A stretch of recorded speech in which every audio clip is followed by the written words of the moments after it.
बाबू यो पंचानन के बात की कहूँ, बाबू यो अपन टीका के बात की कहूँ। पूजा के 500, श्राद्ध के 2500, पूजा के 500, श्राद्ध के 2500, मूरन के 3500 फीस लै छी।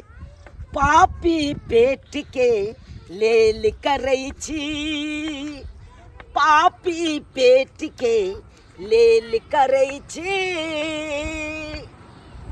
पंडिताई में हमर 7 पीढ़ी गुजर देलकै आ हमहूँ अखन तक पंडिताइए करै छी।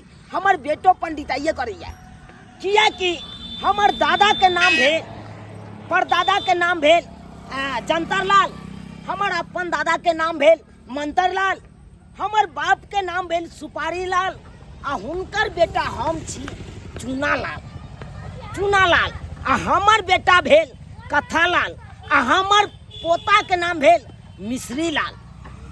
मतलब सब हमरा घर में लाले लाल ये, आ सब गोटा हम सब परिवार दूधे बेचलम, बचपन से दूधा बेचलम छी, आ सब परिवार अपन पंडिताइये में जिंदगी बिता रहल छी। कतौ अगर जे देख लै छी मुर्गा के काटे तो 3 दिन तक दूध सोहारी बारि दै छी, मछली के दालि पी के रहे छी।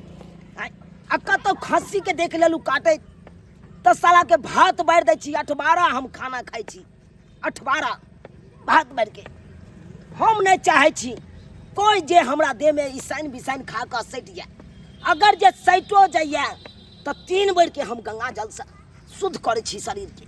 किया कि हम ओहन तरीका के नहीं छी, हम वैष्णव छी, साधु महात्मा छी।